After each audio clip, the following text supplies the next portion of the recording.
सुभद्रा योजना को लेकिन आसला बहुत बड़ खुशी खबर। जदि आपण मैंने सुभद्रा योजना रे भाग नापी चाहते जदि आपण मैंने ओडिशा जड़े महिला होते जदि आपण मानकर बयस ए बयस सीमा आपण मानकर 31 रु 59 वर्ष होते आपण मैंने सुभद्रा योजना रे भाग नहीं पारे।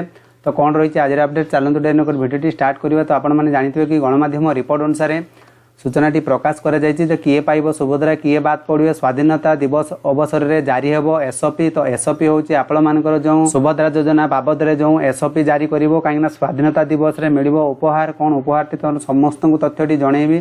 चैनल को जो मैंने नुआ कर चैनल को सब्सक्राइब करने जो पाखे घंटी चिन्हटी देवे नोटिफिकेशन ऑन कर दिखाँ जहाँफल एमती नुआ सूचना यही चैनल थ्रू अपलोड होती। तो आपण मैंने सबकि तथ्य सूचना यही चैनल थ्रू जानीपारे।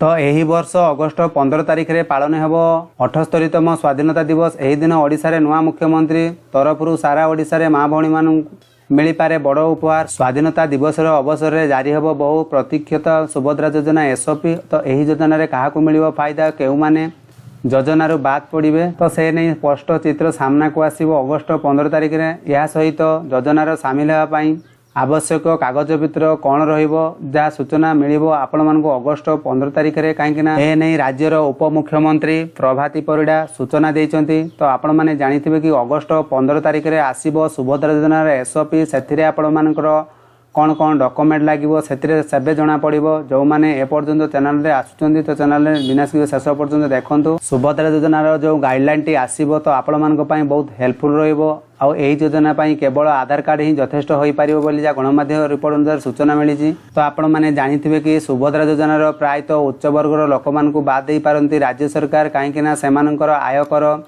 देउथुवा बेले एथिरे सेमाने सामिल न होई पारंती। ए नहीं राज्यर उपमुख्यमंत्री प्रभाती परिड़ा कहते जे सुभद्रा योजना बजेट रे 10,000 कोटी टंका मंजूरी पाई तेबे आवश्यक पड़े एथिरे वृद्धि हो पारे। तो ये आपने जानिथिबे कि सुभद्रा योजना को नहीं उत्कंठा भरी रही ओडिशार ग्राम अंचल रे। तो आपण मैंने जानिथिबे आसंता सेप्टेम्बर बा 17 तारिख राज्य में यही योजना लागू हो बोली उपमुख्यमंत्री मध्य कहिथिले। यह व्यतीत राज्यर लक्षपति दीदी संख्या वृद्धि करने मिशन शक्ति माँ मानक एक्सपोजर विजिट उपर गुरुत्व दिज्व बोली से प्रकाश करिसेंती। निज मंतव्य से पूर्व सरकार को बेस्ट टार्गेट करथिबा बेले कहिसेंती।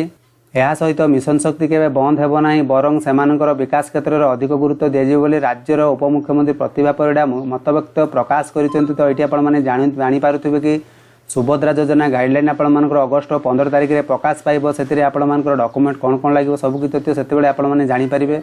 तो कौन रही आज अपडेट आपण मानक संपूर्ण तथ्यटी जनइली। जो मैंने सुभद्रा योजना अपेक्षा करिसेंती तो आपण माने अपेक्षा करंतु संपूर्ण गाइडलाइन आसिले आपण मानकर किपरि अप्लाई करिवे संपूर्ण प्रोसेस एई थ्रो रे चैनल थ्रो रे आपण माने जानि पारिबे। तो सेतिक पर्यंत रहउची बाय बाय टेक केयर।